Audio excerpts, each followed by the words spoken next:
ಯಾಕಂದ್ರೆ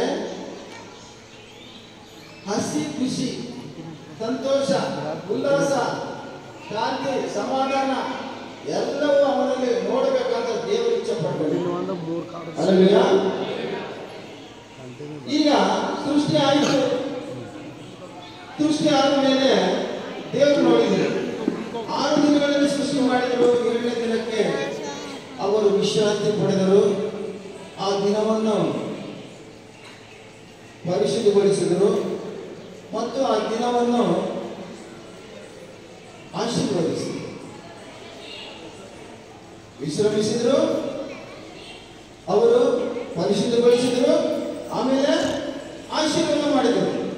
ಮಾಡಿ ಏನಂದ್ರು, ಈ ಭೂಲೋಕವನ್ನೆಲ್ಲ ನೀವು ಸ್ವತಂತ್ರಿಸಿಕೊಂಡು ಇದರಲ್ಲಿ ನೀವು ಪ್ರಗತಿ ಪಡಿಸಬೇಕು, ಅಭಿವೃದ್ಧಿ ಆಗಬೇಕು, ಅಭಿವೃದ್ಧಿ ಸಮೃದ್ಧಿ ಆಗಬೇಕು ಅಂತ ದೇವರು ಇಚ್ಛಿಸಿದರು.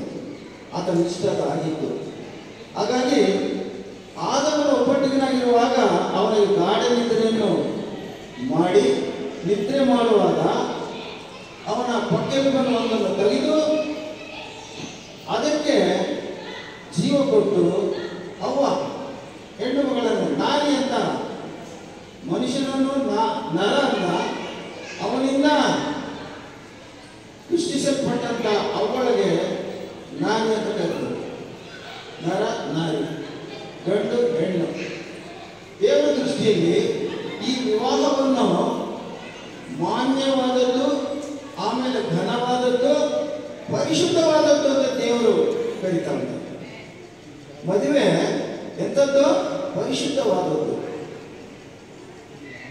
ಒಂದು ಹೆಣ್ಣಿಗೆ 2 ಗಂಡು ಮದುವೆ ಮಾಡಿದರೆ ಅದು ಪರಿಶುದ್ಧ ಆಗ್ತದೆ, ಅಥವಾ ಒಂದು ಗಂಡುಗೆ 2 ಹೆಣ್ಣು ಮಕ್ಕಳನ್ನು ಮದುವೆ ಮಾಡಿದರೆ ಅದು ಪರಿಶುದ್ಧ ಆಗ್ತದೆ. ಈಗ ಜಂತುಗಳಿಗೆ, ಪಕ್ಷಿಗಳಿಗೆ, ಮನುಷ್ಯರಿಗೆ ವ್ಯತ್ಯಾಸ ಏನಿದೆ? ಅವು ಪರಿಶುದ್ಧವಾದದ್ದಲ್ಲ. ಮನುಷ್ಯನು ದೇವರ ಇಷ್ಟದಂತೆ, ಪ್ರಣಾಳಿಕೆಯಂತೆ, ಆತನ ಚಿತ್ತದಂತೆ ಪರಿಶುದ್ಧವಾದದ್ದು ಮದುವೆ ಅವರು ಹೇಳುವಾಗ ಆ ದಿನ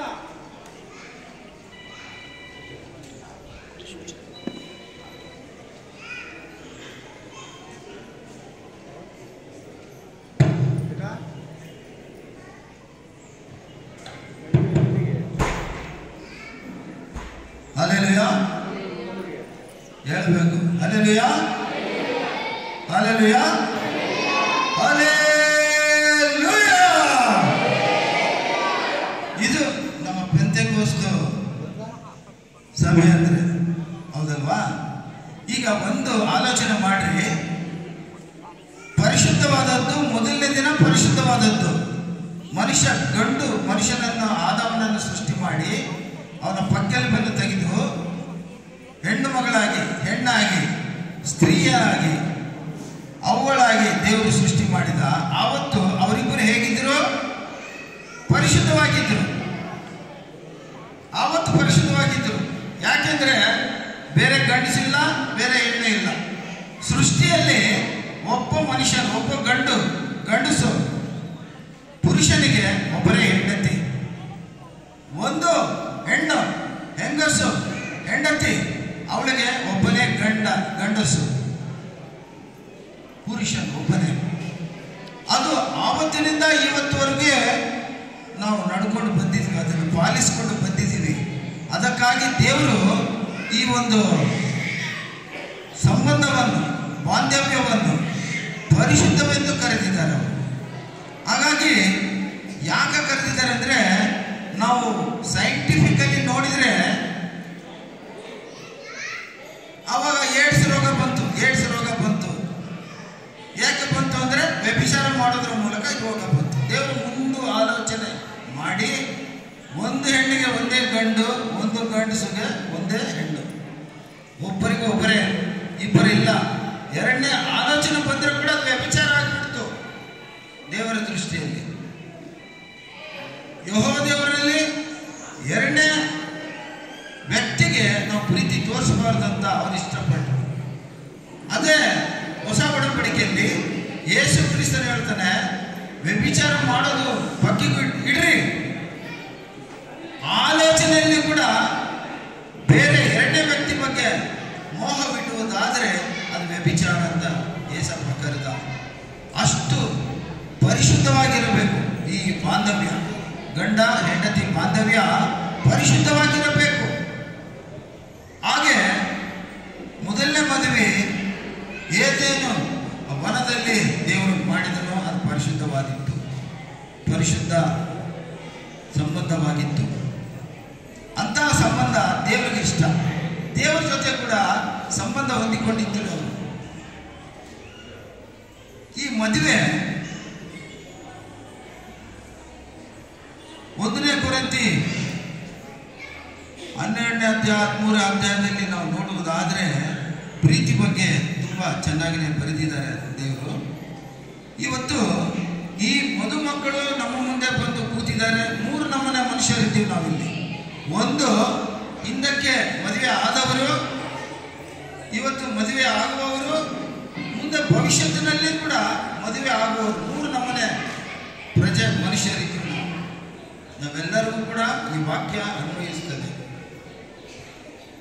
ಈ ವಾಕ್ಯ ಅನ್ವಯಿಸ್ತದೆ.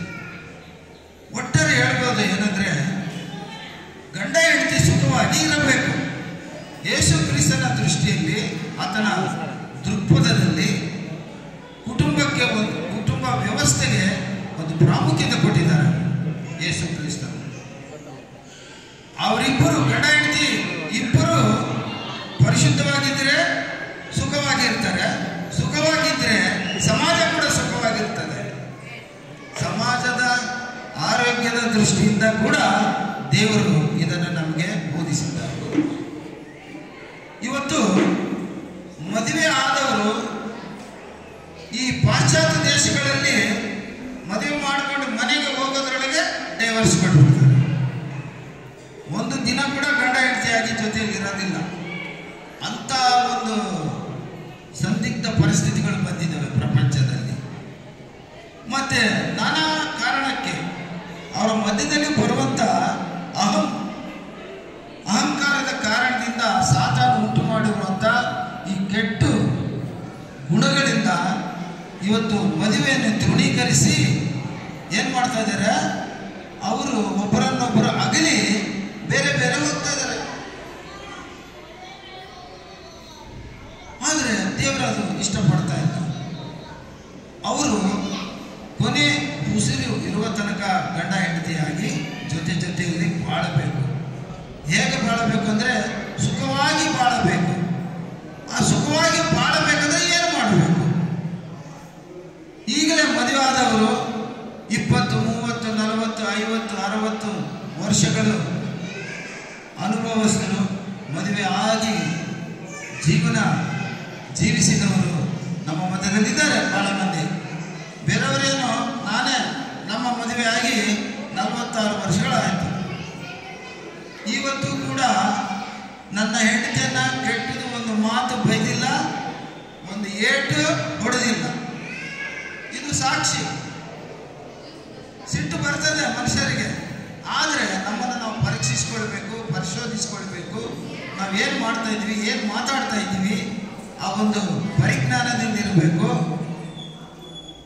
ಹಾಗೆ ನಮ್ಮನ್ನು ನಾವು ಪರಿಶೋಧಿಸಿಕೊಂಡು ಪರೀಕ್ಷಿಸಿಕೊಂಡು ಜೀವಿಸಿದ್ರೆ ನಾವು ತಪ್ಪು ಮಾಡಲಾರೆ. ದೇವರು ಇವತ್ತಿನ ದಿನ ನಮ್ಮ ಜೊತೆ ಮಾತಾಡ್ತಾ ಇದ್ದಾನೆ. ಮದುವೆ ಯಾಕೆ ಮಾಡ್ತಾ ಇದ್ದಾರೆ ಅಂದರೆ, ಮದುವೆ ಮಾಡಿದ ಮೇಲೆ ಕಷ್ಟಪಡ್ತಾರೆ ತಂದೆ ತಾಯಿಗಳು, ಬಂಧು ಬಳಗ. ಅದು ಬೇಕಾಗಿಲ್ಲ. ನನಗೆ 2 ಗಂಡು ಮಕ್ಕಳು, ಅವ್ರು ಮದುವೆ ಮಾಡಿದ್ದೀವಿ, ಅವ್ರು ಹಸಿ ಖುಷಿಯಿಂದ ಇದ್ದಾರೆ, ಹಾಯಾಗಿದ್ದಾರೆ.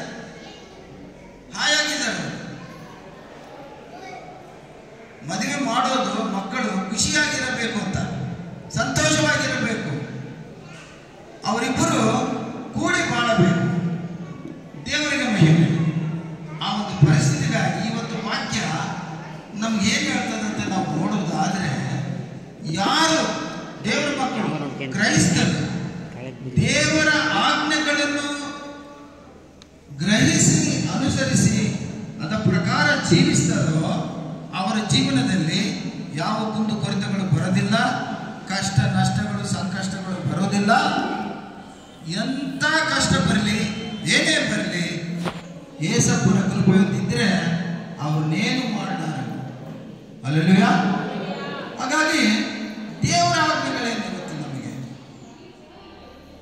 ಏನು ದೇವರ ಆಜ್ಞೆಗಳು ಅನ್ನೋದಾದ್ರೆ ಎಫೆಸ ಗ್ರಂಥ 5ನೇ ಅಧ್ಯಾಯ ತೆಗೆಯೋಣ.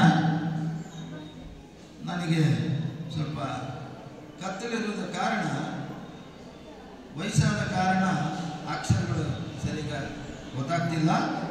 ನೀವೇ ಓದಬೇಕು. ಎಫೆಸ 5ನೇ ಅಧ್ಯಾಯ 32, 22 ಓದಬೇಕು. ಪ್ರಿಯರೇ, ಕರ್ತನಿಗೆ ಹೇಗೋ ಹಾಗೆಯೇ ನಿಮ್ಮ ನಿಮ್ಮ ಗಂಡಂದರಿಗೆ ಅಧೀನರಾಗಿರ್ರಿ. ಕ್ರಿಸ್ತನು ಸಭೆಗೆ ತಲೆಯಾಗಿರುವ ಪ್ರಕಾರವೇ ಗಂಡನು ಹೆಂಡತಿಗೆ ತಲೆಯಾಗಿದ್ದಾರೆ. ಕ್ರಿಸ್ತನು ಸಭೆ ಎಂಬ ದೇಹಕ್ಕೆ ರಕ್ಷಕನಾಗಿದ್ದಾನೆ. ಆದರಲ್ಲಿ ಸಭೆಯು ಕ್ರಿಸ್ತನಿಗೆ ಹೇಗೆ ಅಧೀನವಾಗಿದೆಯೋ ಹಾಗೆಯೇ ಸ್ತ್ರೀಯರು ತಮ್ಮ ತಮ್ಮ ಗಂಡಂದರಿಗೆ ಎಲ್ಲಾ ವಿಷಯಗಳಲ್ಲಿ ಅಧೀನರಾಗಿರಬೇಕು. ಇಲ್ಲಿ ಗಂಡ ಹೆಂಡತಿ, ಈ ಲೋಕದ ರೀತಿಯಲ್ಲಿ ಮನುಷ್ಯರು ಗಂಡ ಹೆಂಡತಿ ಎರಡು ವಿಧವಾಗಿ ದೇವರು ನಮಗೆ ಬೋಧಿಸ್ತಾ ಇದ್ದಾರೆ. ಲೋಕದ ರೀತಿಯಲ್ಲಿ ಒಂದು ಹೆಣ್ಣು ಒಂದು ಗಂಡ ಹೆಂಡತಿ ಆದ ಮೇಲೆ ಅವ್ರಿಗೆ ಯಾವ ಆಜ್ಞೆಗಳನ್ನು ದೇವರು ಕೊಟ್ಟಿದ್ದಾರೆ. ನಂತರ ಆತ್ಮಿಕವಾಗಿ ಸಭೆ ಮತ್ತು ಕರ್ತನು. ಈಗ ನಿಮ್ಗೆಲ್ಲರಿಗೂ ಗೊತ್ತಿದೆ, ಯೇಸು ಕ್ರಿಸ್ತನು ಒಂದನೇ ಸಾರಿ ಬಂದು ಹೋಗಿದ್ದಾರೆ. ನಮಗೆಲ್ಲರಿಗೂ ರಕ್ಷಣಾ ಭಾಗ್ಯವನ್ನು ಕೊಟ್ಟು, ರಕ್ಷಣಾ ಆನಂದವನ್ನು ಕೊಟ್ಟು, ರಕ್ಷಣಾ ಮಾರ್ಗವನ್ನು ತೋರಿಸಿ ಹೋಗಿದ್ದಾರೆ. ಅವರು ಎರಡನೇ ಸಾರಿ ಬರ್ತಾ ಇದ್ದಾರೆ. ಎರಡನೇ ಸಾರಿ ಬರುವಾಗ ಮತ್ತೆ ರಕ್ಷಣೆ ಕೊಡ್ಲಿಕ್ಕೆ ಬರಲ್ಲ. ಅವರು ಯಾರು ರಕ್ಷಣೆಯನ್ನು ಕಾಪಾಡಿಕೊಂಡು ಜೀವಿಸ್ತಾರೋ, ಪರಿಶುದ್ಧವಾಗಿರ್ತಾರೋ, ಯೇಸು ಕ್ರಿಸ್ತನು ಬರುವಂಥ ಸಮಯದಲ್ಲಿ ಅವರನ್ನ ಮಾತ್ರ ಅವರು ಮೇಲಕ್ಕೆ ಎತ್ತಿಕೊಂಡು ಹೋಗ್ತಾರೆ. ಈಗ ಕರ್ತನು ಬರ್ತಾ ಇದ್ದಾನೆ ಅಂತೇಳಿ ನಮಗೆ ವಾಕ್ಯಗಳು ಬೋಧಿಸ್ತಾ ಇದ್ದೇವೆ. ಕರ್ತನು ಹೇಗೆ ಬರ್ತಾನೆ?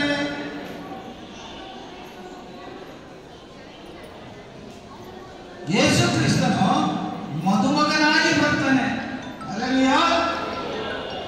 ಯೇಸು ಕ್ರಿಸ್ತನು ಹೇಗೆ ಬರ್ತಾನೆ? ಮತ್ತೆ ಮದುಮಗನ ಯಾರು? ನಾವೆಲ್ಲರೂ ಮದುಮಗಳೇ. ಸಭೆಯನ್ನ ಮದುವೆಗಳಂತೂ ಕರೆದಿದ್ದಾರೆ. ಹಾಗೆ ಸಭೆಗೆ ಯೇಸು ಕ್ರಿಸ್ತನಿಗೆ ಯಾವ ಸಂಬಂಧ ಇದೆ ಅಂತೇಳಿ ವಾಕ್ಯದಲ್ಲಿ ಕ್ಲುಪ್ತವಾಗಿ ಬರೆದಿದ್ದಾರೆ, ಚೆನ್ನಾಗಿ ಬರೆದಿದ್ದಾರೆ. ಸಭೆಗೆ ತಲೆ ಕಿರೀಟ ಯೇಸು ಕ್ರಿಸ್ತನೇ. ಆ ನಿಟ್ಟಿನಲ್ಲಿ ಅದೇ ಮಾದರಿ ದೇವರ ವಾಕ್ಯಗಳಲ್ಲಿ ನಮ್ಮ ಆಜ್ಞೆಗಳನ್ನು ತೋರಿಸಿದ್ದಾರೆ.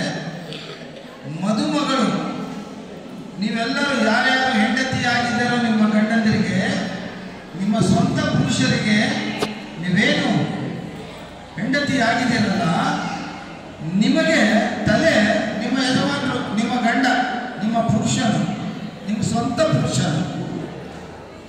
ಹಾಗಾಗಿ ಇವತ್ತು ದೇವರ ವಾಕ್ಯದಲ್ಲಿ ಎರಡು ಆಜ್ಞೆಗಳನ್ನು ಬರ್ಕೊಡ್ತಾ ಇದ್ದಾರೆ. ಯಾರು ಸುಖವಾಗಿರ್ತಾರೆ, ಯಾರು ಸಂತೋಷವಾಗಿರ್ತಾರೆ, ಯಾರು ಸಮಾಧಾನಕರವಾಗಿರ್ತಾರೆ, ಯಾರು ಯೇಸು ಕ್ರಿಸ್ತನಿಗೆ ಮಹಿಮೆಯನ್ನು ತರುವ ದಂಪತಿಗಳಾಗಿರ್ತಾರೆ ಅಂದರೆ ದೇವರ ಆಜ್ಞೆಗಳನ್ನು ಯಾರು ಅನುಸರಿಸಿಕೊಂಡು ಹೋಗ್ತಾರಲ್ಲ, ಅದರ ಪ್ರಕಾರ ಜೀವಿಸ್ತಾರಲ್ಲ, ಅವರು ಇವತ್ತು ಮದುಮಗಳಾಗಲಿಕ್ಕಾಗಿ ಬಂದು ಕುಂತಂತ ಪ್ರಿಯ ಮಗಳು ನಂದಿನಿ ಹೆಂಡತಿ ಆಗ್ತಾ ಇದ್ದಾಳೆ. ಇವತ್ತು ಅವರು ನೂತನ ದಂಪತಿಗಳು ಆಗ್ತಾ ಇದ್ದಾರೆ. ಮಗಳಿಗೆ ದೇವರು ಆಜ್ಞೆಯನ್ನು ಕೊಡ್ತಾ ಇದ್ದಾನೆ, ನಿಮ್ಮ ನಿಮ್ಮ ಗಂಡಂದರಿಗೆ ನೀವು ಏನ್ ಮಾಡ್ಬೇಕಂತೆ?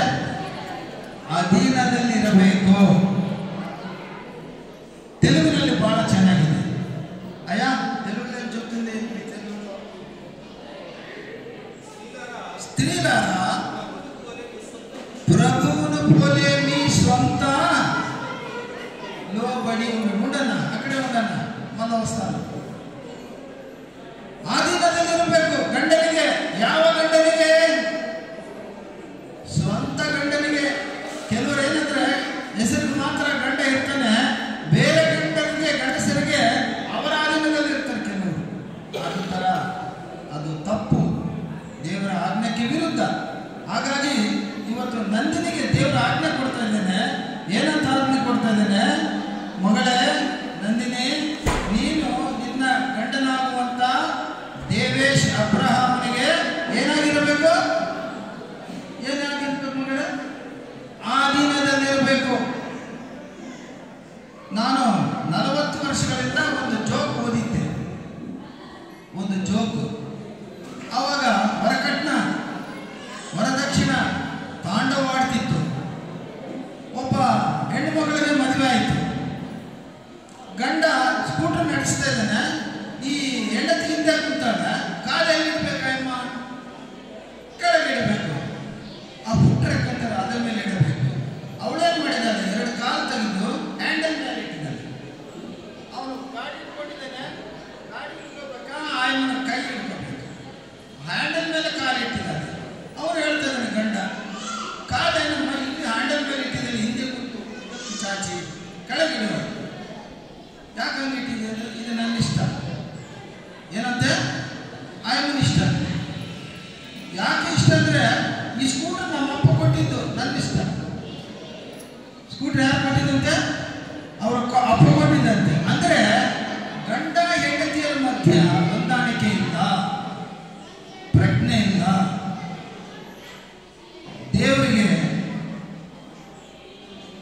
ದೇವರ ವಾಕ್ಯಕ್ಕೆ ಅನುಗುಣವಾಗಿ ಹೋಗುವಂತ ಮನಸ್ಸಿಲ್ಲ. ಹಾಗಾಗಿ ಪ್ರಿಯ ನಂದಿನಿ, ಈಗ ನೀನು ಯಾರ ಆಧೀನದಲ್ಲಿರ್ತೀಯಮ್ಮ?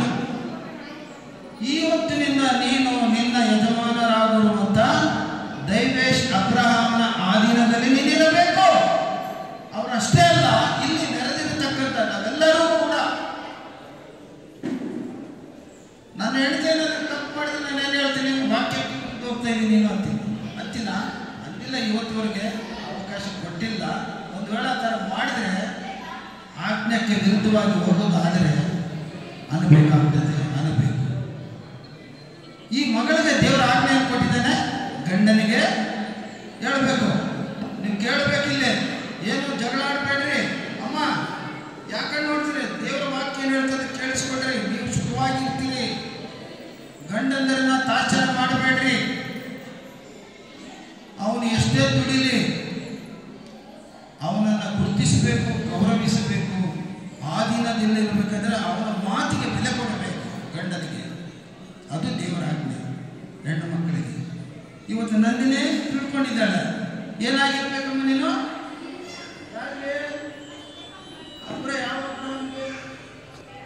ದೇವೇಶ್ ಅಬ್ರಹಾಮಗಳು 1000 ಮಂದಿ ಇದ್ದಾರೆ, ಅವ್ರಿಗಲ್ಲ.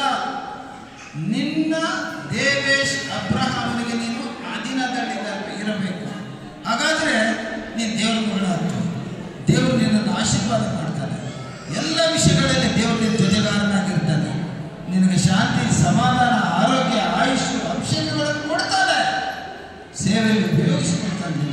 ನಿನ್ನ ಆತ್ಮೀಯ ತಾಯಿ ಆಗ್ತೀಯ, ಒಂದು ಸಭೆಗೆ ತಾಯಿ ಆಗ್ತೀಯ. ಇಂಥ ಒಂದು ಭಾಗ್ಯ ಬೇರೆ ಯಾಕೆ ಸಿಗಲಿಲ್ಲ. ಈಗ ಒಂದು ಮಾತು ಹೇಳಲಿಕ್ಕೆ ಇಷ್ಟಪಡ್ತೀನಿ. ಮನುಷ್ಯನಂದ್ರೆ ಇಲ್ಲಿ ಹೆಣ್ಣು ಗಂಡು 2. ಗಂಡು ಮಕ್ಕಳಿಗೆ ದೇಹದಲ್ಲಿರುವಂಥ ಎಲುಬುಗಳು ಅದೇ ರೀತಿಯಲ್ಲಿ, ಅದೇ ಸಮಯದಲ್ಲಿ ಹೆಣ್ಣು ಮಕ್ಕಳಿಗೆ ದೇಹದಲ್ಲಿರುವಂಥ ಎಲುಬುಗಳು ಲೆಕ್ಕ ಹಾಕಿದರೆ, ಹೆಣ್ಣು ಮಕ್ಕಳಿಗೆ ಒಂದು ಎಲುಬು ಜಾಸ್ತಿ ಇದೆ, ಗಂಡು ಮಕ್ಕಳಿಗೆ ಒಂದು ಎಲುಬು ಕಡಿಮೆ ಇದೆ. ಯಾಕೆ ಕಡಿಮೆ ಇದೆ ಅಂದರೆ, ಸೃಷ್ಟಿ ಮಾಡುವ ಕಾಲಕ್ಕೆ ದೇವರು ಆದಾಮನ ಪಕ್ಕೆ ಎಲುಬನ್ನು, ಆ ಎಲುಬನ್ನು ತೆಗೆದು ಹೆಣ್ಣು ಅವುಗಳನ್ನು ಮಾಡಿದ ಕಾರಣ ಅವನಿಗೆ ಕಡಿಮೆ ಆಯಿತು.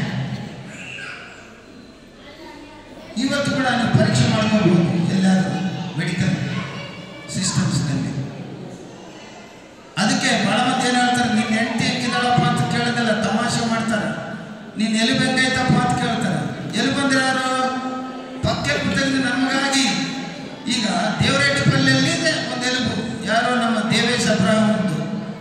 ಎಲುಬೆ ನಂದಿನಿ ಆಗಿದ್ದಾಳೆ. ಹಾಗಾಗಿ ಈಗ ಈ ಮಗಳಿಗೆ ಆಜ್ಞೆ ಒಂದಾಯಿತು.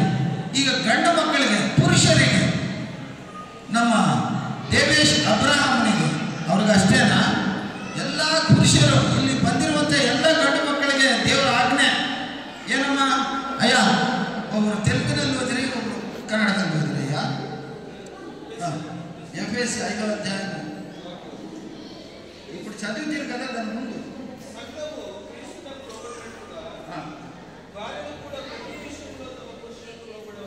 భార్యలు కూడా ప్రతి విషయంలో తమ పురుషులకు లోబడవలెను. పురుషులారా ನೋಡ್ರಿ, ಬಹಳ ಪ್ರಾಮುಖ್ಯವಾದಂಥ ಆಜ್ಞೆ. ಪುರುಷುಲಾರಾ మీరును భార్యలను ఉందా, మీ భార్యలను ఉందా? మీ చాలా ಇಂಪಾರ್ಟೆಂಟ್ ಪದಂ, ಅಕ್ಷರಂ మీ. ಪುರುಷರಿಗೆ ಎಲ್ಲರಿಗೂ ದೇವರು ಆಜ್ಞೆ ಪಡ್ತಾ ಇದ್ದಾನೆ, ನಿಮ್ಮ ಹೆಂಡತಿಯನ್ನು ನೀವೇನ್ ಮಾಡಬೇಕು? ಪ್ರೀತಿಸಬೇಕು. ಈ ಕಾಲ ಎಂತ ಕಾಲ ಅಂದ್ರೆ ಕೆಲವರು పురుషులు డైరెక్ట్ ಆಗಿರಲಿ, మీ సొంత భార్యలను ప్రేమించండి అంటే వీళ్ళు ఏం చేస్తున్నారు? వేరే వారి భార్యలను ప్రేమిస్తున్నారు.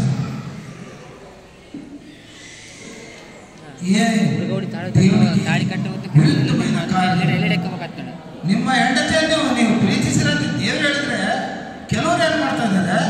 ತಮ್ಮ ಹೆಂಡತಿಯನ್ನು ಬಿಟ್ಟು ಬೇರೆಯವರ ಹೆಂಡತಿಯನ್ನು ಪ್ರೀತಿಸ್ತಾ ಇದ್ದಾರೆ. ಅದು ತಪ್ಪು, ಅದು ಮಹಾಪರಾಧ, ಅದು ಮಹಾಪಾಪ ದೇವರ ದೃಷ್ಟಿಯಲ್ಲಿ. ಹಾಗಾಗಿ ಆ ಕೆಲಸ ಮಾಡಬಾರದು. ಈಗ ಹೆಣ್ಣು ಮಗಳಿಗೆ ಒಂದು ಆಜ್ಞೆ ಕೊಟ್ಟಿದ್ದಾರೆ, ಗಂಡು ಮಗನಿಗೆ ಕೂಡ ಒಂದು ಆಜ್ಞೆ ಕೊಟ್ಟಿದ್ದಾರೆ. ಏನು? ತನ್ನ ಹೆಂಡತಿಯನ್ನು ತಾನು ಪ್ರೀತಿಸಬೇಕು. ದೇವೇಶ್ ಅಬ್ರಹಾಂ ಅವರೇ, ನೀವು ಯಾರು ಪ್ರೀತಿಸಬೇಕು? ನಿಂಗೆ ಹೇಳ್ತಿದ್ದಾರೆ ಹೆಂಡತಿ ಯಾರು? XYZ ನಂದಿನಿಯವರನ್ನ ಪ್ರೀತಿಸಬೇಕು. ಇದು ದೇವರ ಆಜ್ಞೆ. ತಾನು ಜೀವಿಸುವ ಕಾಲವೆಲ್ಲ ಕೂಡ, ತನ್ನ ಕೊನೆಯ ಹೆಸರು ಇರುವ ತನಕ ತನ್ನ ಹೆಂಡತಿಯಾದ ನಂದಿನಿಯನ್ನ ಪ್ರೀತಿಸಬೇಕು. ಯಾವಾಗ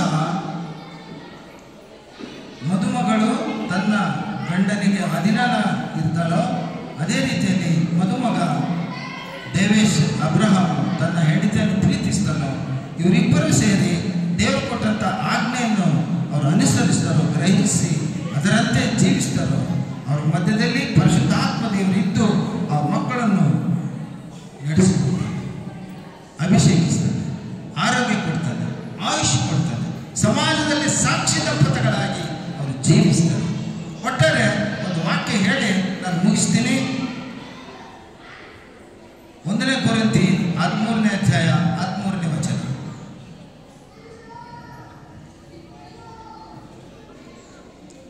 ಕೊರಿಂಥಿ 13వ అధ్యాయం 13వ వచనం.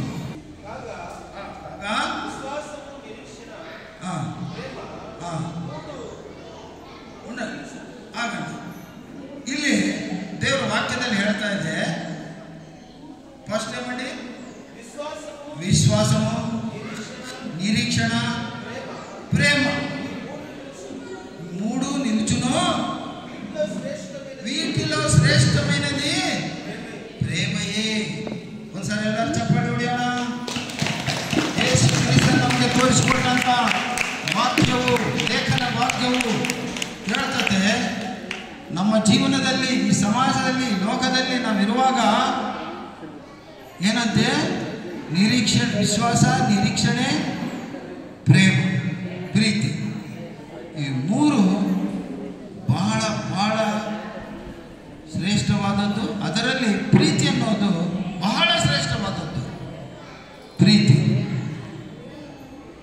ಬಗ್ಗೆ, ವಿಶ್ವಾಸದ ಬಗ್ಗೆ, ನಿರೀಕ್ಷೆ ಬಗ್ಗೆ ನಾವು ಅವಗಾಹನೆ ಇರಬೇಕು, ಅದನ್ನು ತಿಳ್ಕೊಂಡಿರಬೇಕು. ನಿರೀಕ್ಷಣೆ ಅಂದ್ರೆ ಏನು? ಕಾಯುವುದು, ಪ್ರಾರ್ಥನಾ ಪೂರ್ವಕವಾಗಿ ಕಾಯುವುದು ನಿರೀಕ್ಷಣೆ. ಏನು ನಮ್ಮ ನಿರೀಕ್ಷಣೆ? ಏನು ಪ್ರತಿ ದೇವರ ಮಕ್ಕಳ ನಿರೀಕ್ಷಣೆ? ಏನು ಇಲ್ಲಿ ಬಂದಿರುವ ಮಕ್ಕಳ ನಿರೀಕ್ಷಣೆ? ಏನು ದೈವಜನರ ನಿರೀಕ್ಷೆ? ಏನು ಸಭೆ ನಿರೀಕ್ಷಣೆ? ಏನು ಯೇಸು ಕ್ರಿಸ್ತನು ಎರಡನೇ ಸಾರಿ ಭೂಲೋಕಕ್ಕೆ ಬರಲಿಕ್ಕಿದ್ದಾನೆ. ಆತನ ಬರೋಣಗಾಗಿ ನಾವು ಸಿದ್ಧರಾಗಿರಬೇಕು, ಪರಿಶುದ್ಧವಾಗಿರಬೇಕು. ಬೇಗ ಬಾ ತಂದೆ ಅಂತ ಪ್ರಾರ್ಥಿಸಿಕೊಂಡಿರಬೇಕು, ಎಡಬಿಡದೆ ಪ್ರಾರ್ಥಿಸುವವರಾಗಿರಬೇಕು. ಹಾಗಾದರೆ ನಿಜವಾದ ದೇವರ ಮಕ್ಕಳಾಗ್ತೀರ. ಅದು ನಿನ್ನ ನಿರೀಕ್ಷಣೆಯಾಗಿರಬೇಕು. ಆಮೇಲೆ ವಿಶ್ವಾಸ. ಒಂದು ಲೋಕರೀತಿಯಲ್ಲಿ ನಂದಿನಿ ಅಬ್ರಹಾಮನಿಗಾಗಿ ವಿಶ್ವಾಸದಿಂದ ನಿರೀಕ್ಷಿಸಬೇಕು. ಅಬ್ರಹಾಂ ಹೊರಗೆ ಹೋದಾಗ ದೈವೇಶ ಅಬ್ರಹಾಮು ಅವನು ಬರುವ ತನಕ ಪ್ರಾರ್ಥನೆ ಮಾಡ್ಕೊತ ನನ್ನ ಗಂಡನನ್ನು ಬೇಗ ಮನೆಗೆ ಕರೆತರಬೇಕು ಕರ್ತನೆ ಅಂತೇಳಿ ಪ್ರಾರ್ಥಿಸಲಾಗಿರಬೇಕು. ಈಗ ಗಂಡ ದೂರ ಇದ್ದಾಗ ಎಷ್ಟು ದಿನ ಕಾಯ್ತಾಳೆ ಅಮ್ಮ? ಎಷ್ಟು ದಿನ ಕಾಯಬೇಕು? ಎಷ್ಟು ದಿನ ಕಾಯ್ತೀವಿ ಮಗಳೇ? ಇನ್ನೂ ಗೊತ್ತಿಲ್ಲ, ಅನುಭವವಿಲ್ಲ. ಅದೇ ಇನ್ನೊಬ್ಬರಿದ್ದಾರೆ ಇಲ್ಲಿ 46 ವರ್ಷಗಳಾದ ಸ್ತ್ರೀ, ಒಬ್ಬರಿಗೆ ಹೆಂಡತಿ, ಅಂದರೆ ನನ್ನ ಹೆಂಡತಿ ಪುಷ್ಪಲತಮ್ಮನ ಕೇಳಿದ್ರು, ಏನಮ್ಮ ಎಲ್ಲಿವರೆಗೆ ನಾನು ದೂರ ಹೋದರೆ ಎಷ್ಟು ದಿನ ಕಾಯ್ತಿ? ಬರುವವರೆಗೆ. ಅಲ್ಲೆಲ್ಲಯ್ಯ, ಗಂಡ ಹೊರಗೆ ಹೋದಾಗ 1 ದಿನ ಬಂದಿಲ್ಲ, 2 ದಿನ ಬಂದಿಲ್ಲ, 10 ದಿನ, 15 ದಿನ, 1 ತಿಂಗಳು, 1 ವರ್ಷ, ಎಷ್ಟು ದಿನ ಆಯ್ಮ ಹೇಳ್ತಾಳೆ, ನಾನು ಬರುವವರೆಗೆ ಕಾಯ್ತಾಳಂತೆ. ಅದು ನಿನ್ನ ನಿರೀಕ್ಷಣೆ ಆಗಿರಬೇಕು. ಇವತ್ತು ನೀವು ಕಲಿಬೇಕು, ದೇವರ ವಾಕ್ಯವನ್ನು ಅರ್ಥ ಮಾಡಿಕೊಳ್ಳಬೇಕು. ನಿಮ್ಮ ನಿರೀಕ್ಷಣೆ ಅಂದರೆ ಕಾಯುವುದು, ಪ್ರಾರ್ಥನೆಯಿಂದ ಎಡೆಬಿಡದೆ ಪ್ರಾರ್ಥಿಸಿಕೊಂಡು ಕಾಯುವುದು ನಿರೀಕ್ಷಣೆ. ಈಗ ಮನುಷ್ಯರಿಗಾಗಿ ನಾವು ಕಾಯೋದು ಬೇಡ. ಕರ್ತನ 2ನೇ ಬಾರಿ ಬರಲಿಕ್ಕಿದ್ದಾನೆ ಲೋಕಕ್ಕೆ, ಆತನ 2ನೇ ಬರೋಳಗಾಗಿ ನಾವು ಕಾಯೋದು. 3ನೇದು ಪ್ರೀತಿ. ಆದರೆ ಪ್ರೀತಿ ಎಲ್ಲದಕ್ಕಿಂತ ಪ್ರಾಮುಖ್ಯವಾದದ್ದು. ನಿಜ, ಮನುಷ್ಯನ ಪ್ರೀತಿಗಿಂತಲೂ ಯೇಸುವಿನ ಪ್ರೀತಿ ಶಾಶ್ವತವಾದ ಪ್ರೀತಿ. ಅದನ್ನು ಇಂಗ್ಲಿಷಲ್ಲಿ ಅಗಾಪೆ ಲವ್ ಅಂತ ಕರೀತಾರೆ. ಅಗಾಪೆ ಶಾಶ್ವತವಾದದ್ದು. ಯೇಸು ಕ್ರಿಸ್ತನ ಈ ಲೋಕದಲ್ಲಿ ನಿನ್ನ ಕೈ, ನಿನ್ನನ್ನು ತಂದೆ ತಾಯಿ, ಅಣ್ಣ ತಮ್ಮಂದರು, ಅಕ್ಕ ತಂಗಿಯರು, ಬಂಧು ಬಳಗ, ಮಿತ್ರ ಯಾರು ಕೈ ಬಿಟ್ಟರೆ ಕೂಡ ಯೇಸು ಕ್ರಿಸ್ತನ ಕೈ ಬಿಡುವುದಿಲ್ಲ. Hallelujah, hallelujah. ಅಂತ ಒಳ್ಳೆ ದೇವರು ಯೇಸು ಕ್ರಿಸ್ತನು. ಆತನ ನಂಬಿದರೆ, ಆತನ ಕೇಳಿಕೊಂಡ್ರೆ, ಆತನ ಹೇಳ್ತಾನೆ, ನಿನ್ನ ಆಪತ್ಕಾಲದಲ್ಲಿ ನನಗೆ ಮೊರೆಯಿಡು, ನಾನು ನಿನ್ನ ಮೊರೆಯನ್ನು ಕೇಳಿಸಿಕೊಳ್ತೀನಿ, ಅದಕ್ಕೆ ಸದುತ್ತರವನ್ನು ಕೊಡ್ತೀನಿ, ಮತ್ತೆ ಗೂಢಾರ್ಥಗಳನ್ನು ತಿಳಿಯಪಡಿಸ್ತೀನಿ ಅಂತಾನೆ ದೇವರು ನಿನಗೆ ಬಲಪಡಿಸಲಿಕ್ಕಾಗಿ ಯೇಸು ಕ್ರಿಸ್ತನ ವಾಕ್ಯದಲ್ಲಿ ನಮ್ಮನ್ನು ಪ್ರೋತ್ಸಾಹಿಸ್ತಾ ಇದ್ದಾನೆ. ಪ್ರಿಯರೇ, ಈಗ ಬಂದಂಥ ನೀವೆಲ್ಲರೂ ಒಂದು ಭರವಸೆಯಿಂದ ನೀವೆಲ್ಲರೂ ಬಂದು ಕೂತಿದ್ದೀರಾ, ನೀವೆಲ್ಲರೂ ಕಾಯ್ತಾ ಇದ್ದೀರಾ. ಏನಕ್ಕೆ ಅಂದರೆ ಈ ಗಂಡು ಹೆಣ್ಣು, ಗಂಡ ಹೆಂಡತಿ ಆಗ್ತಾರೆ. ಈ ಗಂಡು ಹೆಣ್ಣು ಏನಾಗ್ತಾರೆ? ಗಂಡ ಹೆಂಡತಿ ಆಗ್ತಾರೆ. ಅವರು ಆಜ್ಞೆಗಳನ್ನು ಪರಿಪಾಲಿಸಬೇಕು. ಒಂದು ಲೋಕದ ಪ್ರೀತಿ. ನಾನು ಒಂದು ಸಾರಿ ಒಂದು ಕಡೆ ಹೇಳಿದ್ದೆ ವಾಕ್ಯ, ಈ ಮಾತುಗಳು. ಪ್ರೀತಿ ಅಂದರೆ ಏನಂದರೆ, ನನ್ನ ಫ್ರೆಂಡ್ ಒಬ್ಬನು ಮದುವೆ ಆಯಿತು. ಮದುವೆ ಆಗಿ 1 ವಾರ ಕೂಡ ಆಗಿಲ್ಲ, ಗಂಡನ ಮನೆಗೆ ಹೆಂಡತಿ ಬಂದಿದ್ದಾಳೆ, ಅನ್ಯೋನ್ಯವಾಗಿದ್ದಾರೆ, ಪ್ರೀತಿಯಿಂದ ಇದ್ದಾರೆ. ಒಂದು ದಿನ ಬಜಾರಿಗೆ ಹೋಗಿದ್ದೇನೆ. ಅವನ ಹೆಸರು ಭೀಮರೆಡ್ಡಿ ಅಂತ, ನಮ್ಮ ಫ್ರೆಂಡ್. ನಾನು ಹೇಳೋದು 50 ವರ್ಷಗಳ ಹಿಂದಿನ ಮಾತು. ಹಲ್ಲೆಲೂಯಾ, ದೇವರಿಗೆ ಸ್ತೋತ್ರವಾಗಲಿ. ಬಜಾರಿಗೆ ಹೋಗಿದ್ದೇನೆ. ಯಾವುದೋ ಒಂದು ಕ್ಲಾಸ್ ಐಟಮ್ ಅಂತ ಚಂದವಾಗಿದ್ದರೆ ಆ ಐಟಮ್ ಕೊಂಡ್ಕೊಂಡು, ಗಂಡ ಏನು ತಂದನಲ್ಲ ಅಂತೇಳಿ ಹೆಂಡತಿ ಏನು ಮಾಡಿದ್ಲು, ಕೈಯಂತ ತೆಗೆದುಕೊಂಡು ನೋಡುವಾಗ ಅದ ಮೇಲೆ ಗಾಜಿನ ಐಟಮು ಬಿದ್ದು ಅದು ತುಂಡು ತುಂಡಾಗೋಗ್ಬಿಡ್ತು. ಕೇಳಿಸ್ಕೊಳ್ತಿದ್ರಯ್ಯ.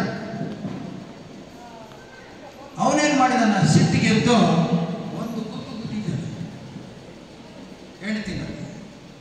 ಆ ಒಂದು ಗುದ್ದಿಗೆ ಆಯಮ್ಮ ಕೆಳಗಿಂದ ಸತ್ತೋಗ್ಬಿಡ್ತು. ನಡೆದಿದ್ದು ಘಟನೆ. 1 ವಾರ ಕೂಡ ಆಗಿಲ್ಲ ಮದುವೆಯಾಗಿ, ಒಂದೇ ಏಟಿಗೆ ಸತ್ತೋಗ್ಬಿಟ್ರು. ಈಗ ಅವನ ಪ್ರೀತಿ ಅಂತದ್ದು ಲೆಕ್ಕಾಚಾರ ಮಾಡಿ, ಲೆಕ್ಕ ಮಾಡಿ. 50 ರೂಪಾಯಿ ಹೋದರೆ ಮತ್ತೆ 50 ರೂಪಾಯಿ ಕೊಟ್ಟರೆ ಆ ವಸ್ತು ಬರ್ತದೆ. ಈಗ 50 ಲಕ್ಷ ಕೊಟ್ಟರೆ ಅಥವಾ 50 ಕೋಟಿ ಕೊಟ್ಟರೆ ಕೂಡ ಅಮ್ಮ ಪ್ರಾಣ ತಿರುಗಿ ಬರ್ತದ? ಬರ್ತದ್ರಮ್ಮ? ಬರೋದಿಲ್ಲ. ಅಂದ್ರೇನು? ನಿನ್ನ ಪ್ರೀತಿ ಕೋಟಾ ಪ್ರೀತಿ ಅಂತ ಮುಂಗೋಪದ ಪ್ರೀತಿ ಅಲ್ಲ, ಅದು ಸರಿಯಲ್ಲ. ಹೆಂಡತಿಯನ್ನು ಹೊಡಬಾರದು, ಹೆಂಡತಿಯನ್ನು ಹೊಡೆಯಬಾರದು, ಪ್ರೀತಿಯಿಂದ ಕಾಣಬೇಕು, ಕ್ಷಮಿಸಬೇಕು. ಅವರಿಗೆ ಒಂದು ಗುಣ ಇರಬೇಕಾಯ್ತು, ಏನು? ಕ್ಷಮಿಸುವ ಗುಣ. ಆ ಮಗಳನ್ನು ಹೊಡೆದಾಯ್ತಲ್ಲ, ಹೋಗ್ಲಿ ಬಿಡು, ಇನ್ನೊಂದು ಥರ ಬಿಡು, ಇನ್ನೊಂದು ಸಾರಿಗೆ ಜಾಗ್ರತೆ ಇದ್ದೀರು ಅಂತೇಳಿ ಒಂದು ಸ್ವಲ್ಪ ಬುದ್ಧಿವಾದ ಹೇಳಿ ಕ್ಷಮಿಸಿ ಮತ್ತೆ ಆ ಪ್ರೀತಿ ಕಂಟಿನ್ಯೂ ಮಾಡಬೇಕಾಯ್ತು. ಆ ಥರ ಮಾಡಿಲ್ಲ ಅವನು. ಏನಾಯ್ತು? ಒಂದೇ ಏಟಿಗೆ ಸತ್ತೋಗ್ಬಿಟ್ಟು ಆಮೇಲೆ ಪಶ್ಚಾತ್ತಾಪ ಪಟ್ಟರೆ ಕೂಡ ಅದಕ್ಕೆ ಕ್ಷಮೆ ಇಲ್ಲ. ಪ್ರಿಯ ದೇವ್ರ ಮಕ್ಕಳೇ, ಇವತ್ತು ದೇವ್ರ ನಿಮ್ಮ ಜೊತೆ ಮಾತಾಡ್ತಾ ಇದ್ದಾನೆ. ನೀನು ಹೆಂಡತಿಯನ್ನು ಪ್ರೀತಿ ಮಾಡಬೇಕು. ಮದುವೆ ಆದವರೆಲ್ಲರಿಗೆ ಈ ಮಾತು, ಇನ್ನು ಮುಂದೆ ಮದುವೆ ಆಗಬೇಕಾದವರಿಗೂ ಈ ಮಾತು, ಇಲ್ಲಿ ನೆರೆದಿರೋ ಪ್ರತಿ ವ್ಯಕ್ತಿಗೆ ದೇವರ ಮಾತಿದು. ನಿನ್ನ ಹೆಂಡತಿಯನ್ನು ಪ್ರೀತಿ ಮಾಡು ಅಂದರೆ, ಪ್ರೀತಿ ಅಂದರೆ ಸಾಯಿಸೋದಲ್ಲ. ತಪ್ಪು ಮಾಡಿದಾಗ ಕ್ಷಮಿಸಬೇಕು. ನಂದಿನಿ ಏನಾದರೂ ತಪ್ಪು ಮಾಡಿದರೆ ದೇವೇಶ್ ಅಬ್ರಾಮ್ ಕ್ಷಮಿಸಬೇಕು. ಅದೇ ರೀತಿಯಲ್ಲಿ ಅವರ ಕುಟುಂಬದವರು ತಪ್ಪು ಮಾಡಿದರೆ ಈ ಕುಟುಂಬದವರು ಕ್ಷಮಿಸಬೇಕು, ಈ ಕುಟುಂಬದವರು ತಪ್ಪು ಮಾಡಿದರೆ ಆ ಕುಟುಂಬದವರು ಕ್ಷಮಿಸಬೇಕು, ಮತ್ತೆ ದೇವರ ಪ್ರೀತಿಯಲ್ಲಿ ಒಂದಾಗಬೇಕು. ಇದು ನಮಗೆ ಇವತ್ತು ದೇವರು ಹೇಳಿಕೊಡುವಂಥ ಪಾಠ. ಹಾಗಾಗಿ ಪ್ರಿಯ ಮಕ್ಕಳೇ, ಸೇರಿ ಬಂದಿರಿ, ಸುಮ್ಮನೆ ಬಂದು ಹಿಂಗೆ ಹೋಗೋದಲ್ಲ. ಇವತ್ತು ದೇವರ ವಾಕ್ಯ ನಿಮ್ಮ ಜೊತೆ ಏನು ಮಾತಾಡ್ತೀನಿ ಅಂತ ನೀವು ಜ್ಞಾಪಕದಲ್ಲಿ ಇಟ್ಕೊಳ್ಬೇಕು, ಅದರಂತೆ ನೀವು ಜೀವಿಸಬೇಕು. ಹೆಣ್ಣು ಮಕ್ಕಳಿಗೆ ದೇವರು ಏನು ಹೇಳಿದ ವಾಕ್ಯ ನೀನೇ ಹೇಳ್ಬಿಡ. ಏನಮ್ಮ? ಆಕೆಯ ಗಂಡನಿಗೆ ಆಧೀನರಾಗಿರಬೇಕಂತೆ. ಎಲ್ಲರೂ ಒಪ್ತೀರಾ? ಒಪ್ತಿರಲ್ಲ? ಹಸಿವಾಗ್ತದೆ ಅವಾಗಲೇ. ಏನಮ್ಮ ಒಪ್ಪಿದ್ದೀವಿ ಅನ್ನೋ ಮಾತು ನಿಮ್ಮಿಂದ ಪ್ರತ್ಯುತ್ತರ ಬರ್ತಾನೆ ಇಲ್ಲವೇ? ನಂದಿನಿ ಹೇಳಿದ ಒಪ್ಪಿದ್ದೀರಾ? Very good, very good. ಅದೇ ರೀತಿಯಲ್ಲಿ ದೇವೇಶ ಅವ್ರನ್ನ ಕೇಳೋಣ. ಏನಪ್ಪ ದೇವೇಶ, ಅಬ್ರಹಮ, ನಿನ್ನ ಹೆಂಡತಿಯನ್ನು ಏನು ಮಾಡ್ತೀಯಪ್ಪ? ಪ್ರೀತಿಸಬೇಕು. ಬಾ, ಕಾಯ್ತಿದ್ದಾನೆ ನಮ್ಮ ಅಬ್ರಹಮ. ಹೇಳಬೇಕು, ಯಾವಾಗ ಕೇಳ್ತಾರೆ, ಯಾವಾಗ ಹೇಳ್ತಾರೆ ಪ್ರೀತಿಸಬೇಕು. ಮದುವೆಗಿಂತ ಮುಂಚಿತವಾಗೇ ಪ್ರೀತಿಸ್ತಾರೆ ಅವರು, ಅದು ಹೇಳಿಲ್ಲ. ಈಗ ಇಷ್ಟೋ ಜನರ ಮಧ್ಯದಲ್ಲಿ ಹೇಳಿಕ್ಕೆ ಒಂದು ಅವಕಾಶ ಸಿಕ್ತು, ಒಳ್ಳೆ ಚಾನ್ಸ್ ಸಿಕ್ತು, ಸಾಕು ಅಂತ ಹೇಳಿ ನಾನು ಇನ್ನೂ ಮುಗಿಸಿಲ್ಲ. ಅವಾಗಲೇ ಏನು ಹೇಳಿದ್ರು? ಏನು ಮಾಡಿದ್ರು? ಪ್ರೀತಿಸಬೇಕು. ಒಳ್ಳೆ ಮಾತು. ನಾವೆಲ್ಲರೂ ಕೂಡ ದೇವರ ವಾಕ್ಯವನ್ನು ಪ್ರೀತಿಸೋಣ. ದೇವರು ಹೇಳಿದ ಪ್ರಕಾರ ನಾವೆಲ್ಲರೂ ಕೂಡ ಮಾಡೋಣ. ಹಾಗೆ ದೇವರ ವಾಕ್ಯಕ್ಕೆ ನಾವು ಬೆಲೆ ಕೊಟ್ಟು ಅದಕ್ಕೆ ನಾವು ಅನುಗುಣವಾಗಿ ಅದರ ಪ್ರಕಾರ ನಾವು ಜೀವಿಸುವುದಾದರೆ ದೇವರು ನಿಮ್ಮನ್ನು, ನಮ್ಮನ್ನು, ಇನ್ನು ಮುಂದೆ ಮದುವೆ ಆಗುವ ಮಕ್ಕಳನ್ನು, ಈ ದಿನ ನೂತನವಾಗಿ ಜತಪಡಿಸಲಿರುವಂಥ ಈ ಪ್ರಿಯ ಮಕ್ಕಳನ್ನು ಕೂಡ ದೀವಿಸ್ತಾನೆ, ಆಶೀರ್ವಾದಿಸ್ತಾನೆ. ಅವ್ರ ಕುಟುಂಬದಲ್ಲಿ ಶಾಂತಿ, ಸಮಾಧಾನ, ಸಂತೋಷಗಳಿರ್ತವೆ. ದೇವರು ಈ కొన్ని ಮಾತುಗಳನ್ನು దీవిಸಲಿ, ఈ కొన్ని మాటలను దీవించును గాక. ಆಮೆನ್. ಈ ಸಮಯ ಒಂದು ಸಾರಿ ಅಯ್ಯನವರಿಗೆ, ವೀರಶೈವನವರು ಕೊಡ್ತೀನಿ, ಮತ್ತೆ ಅವರು ಇಷ್ಟಪಟ್ಟವರು ಕೊಡ್ತಾರೆ. ಕಾರ್ಯ ಮುಂದೆ ನಡೀತದೆ. ದೇವರಿಗೆ ಸ್ತೋತ್ರವಾಗಲಿ.